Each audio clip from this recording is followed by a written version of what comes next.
Guys, this is me Lovejeet Arora. स्वागत है आप सभी बच्चों का आज की इस क्लास के अंदर। तो चलिए कहानी स्टार्ट करते हैं। जहां से हमारे पास में एक डिफरेंस आता है वो है ट्यूपल और लिस्ट के बीच में। ये एक ऐसा डिफरेंस है जो क्लास 11 से हमारे पीछे पड़ा हुआ है, लेकिन हमें समझ में नहीं आ रहा है। एक बार समझ में आता है, एग्जाम में जैसे आता है हम भूल जाते हैं।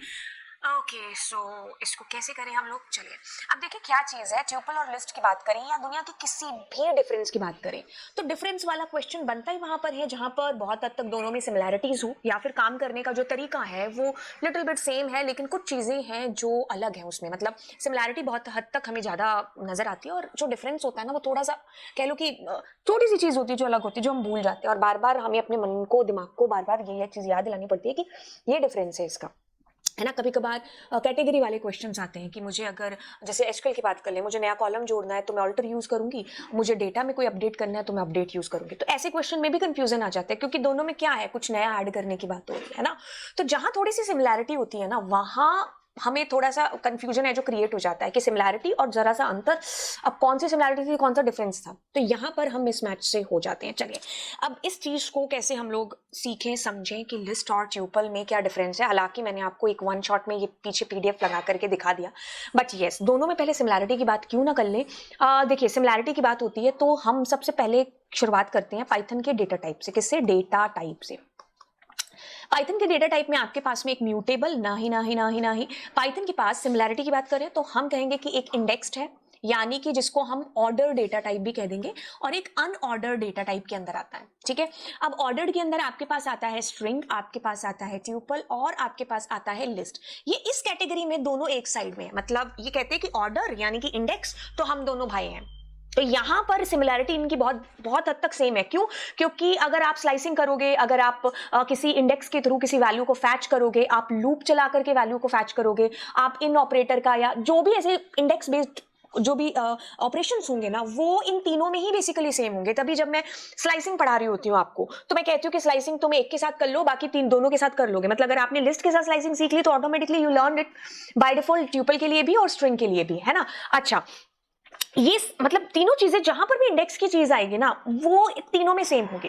तो अब मेरे को पता है कि ये इंडेक्स्ड है और इसमें स्लाइसिंग और जो भी मैंने ऑपरेशन बताए तो सिमिलैरिटी आ गई, ठीक है। लेकिन जब अंतर की बात होगी ना, हालांकि अनऑर्डर्ड में आपके पास मैपिंग यानी कि डिक्शनरी आता है, तो इस वजह से बच्चा कंफ्यूज हो जाता है कि अच्छा यही सेम चीज तो मैंने ट्यूपल में करी थी और यही सेम इसके लिस्ट में कर रहा हूं, तो दोनों में अंतर कहां पर हो गया। अंतर अब आएगा। देखो दोनों बहुत हद तक सेम है, लेकिन दोनों के रास्ते, भाइयों के रास्ते कब अलग हो जाते हैं, है ना। दो सगे भाई हैं, बहुत सारी चीजें सेम होती हैं, बट हाँ कब अलग अलग हो जाते हैं। क्या हम दोनों में डिफरेंस क्रिएट कर पाए कि ये है ये है। अच्छा, अब पाइथन के डेटा टाइप को दोबारा से खोलते हैं, ठीक है। अब हम बात करेंगे अगर डेटा टाइप को म्यूटेबल और इम्यूटेबल कैटेगरी में हम डिवाइड करें, तब हमारे पास में इस साइड आएगी लिस्ट और इस साइड आएगा हमारे पास में ट्यूपल।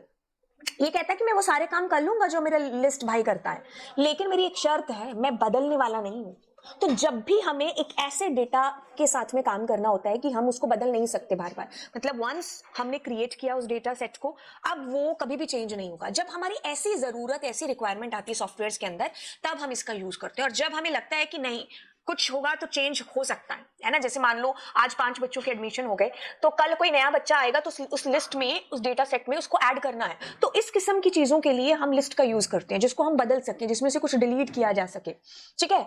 तो ये चीज है दोनों के डिफरेंस के अंदर। अब आपको मतलब कैसे याद करना, झटके से, जैसे मतलब पेपर में क्वेश्चन आता है कि list is dash data type, तो म्यूटेबल या इम्यूटेबल मुझे एक ही पल में कैसे याद आ जाए, मुझे इतनी क्लास को रिवाइज करने की जरूरत ना पड़े, कैसे। आप किसकी क्लास ले रहे हो? लवजीत मैम की, है ना। तो लिस्ट इज म्यूटेबल। वैसे तो ये स्टूपिड सा मैंने आइडिया आपको बताया, बट हाँ क्या पता याद रह जाए, क्योंकि ऐसी स्टूपिड चीजों से चीजें, बड़ी चीजें याद रहती है।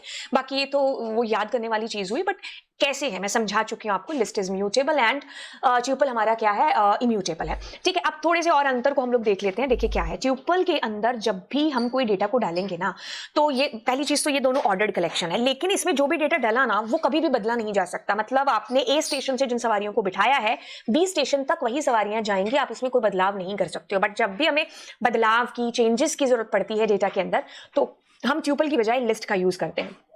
बाकी दोनों के पैरेंथेसिस इसमें यूज होता है, इसमें स्क्वायर ब्रैकेट्स यूज होते हैं। अब ये भी शुरू में जब 11th में होते थे तो याद ही नहीं रहता था, तो मैं बच्चों को ऐसे याद दिलाती हूँ कि L फॉर लिस्ट है ना, तो इसको बस ऐसे कर दो, this is the symbol of list. बहुत आसान है। बस बात इसमें यही होगी कि भाई आप कोई भी चीज ऐड, डिलीट, मॉडिफाई नहीं कर सकते हो, बट वही यहाँ पर चीजें लिस्ट में मॉडिफाई ऐड हो जाएंगी। अब क्योंकि तो आपके ट्यूपल को बदलना नहीं पड़ता है, इट्स इम्यूटेबल। ये कारण है कि इसकी वजह से ये फास्ट है, क्योंकि जिस चीज को बार बार बदलना नहीं पड़ेगा वो ऑटोमेटिकली वैसे ही काम करेगी जैसे करना है, लेकिन इसको बार बार बदलने की जरूरत पड़ रही है। यही एक रीजन है कि जिसकी वजह से आपकी लिस्ट क्या है, स्लो है। ये रीजन है जिसकी वजह से आपकी लिस्ट स्लो काम करती है। तो ये ड्रॉबैक हमको समझना होगा कि ये इम्यूटेबल है, द रीजन इस वजह से ही ये फास्ट है, क्योंकि बदलना नहीं पड़ रहा है ना, इसको बदलना पड़ रहा है एज पर जैसे डेटा आ रहा है, तो ये सोच रहा है, उसमें चेंजेस कर रहा है। सोचने का मतलब है कि चेंजेस हो रहे हैं, तो ये स्लो है ना। अब ये फिक्स्ड है और ये डायनामिक है, बस हमने अलग अलग नाम दे दिए कि ये जो डेटा है इसके अंदर डलता है वो चेंज हो सकता है, तो ये डायनामिक कलेक्शन है। और इसमें डेटा एक बार जो फिक्स हो गया वो फिक्स है, तो स्टैटिक कलेक्शन, फिक्स्ड कलेक्शन, कुछ भी आप इसको बोल सकते हैं। तो अभी एक बार इसको हम लोग प्रैक्टिकली भी देख लेते हैं। भाई आपके पास में एक लिस्ट है, या मैं ऐसे कर लूं डेटा है, तो अब मैं इसके अंदर क्या कर रही हूं, डेटा डॉट अपेंड, और मैंने कुछ डेटा जोड़ा। तो अब मैं अगर प्रिंट करूंगी डेटा को तो ये कूल है हो जाएगा। लेकिन वहीं पर यहां मैं ट्यूपल को करूं तो ट्यूपल में आपके पास कोई फंक्शन है ही नहीं है ऐड मॉडिफिकेशन करने वाला, तो आपको एरर आ जाएगी। अगर मैं यहां पर लिस्ट के साथ कुछ ऐसा भी करना चाहूं, जैसे मैंने कहा इसके 0th नंबर लोकेशन पर 100 आ जाए, या जो भी मैं कर सकती हूँ, बट द सेम थिंग अगर मैं करने की कोशिश कर रही हूँ ट्यूपल के साथ, तो it's not possible, because tuple allow करता ही नहीं है कि आप उसमें कोई चेंज करो। ठीक है, तो ये अंतर है जो आपको पेपर में बड़ा ही काम आने वाला है।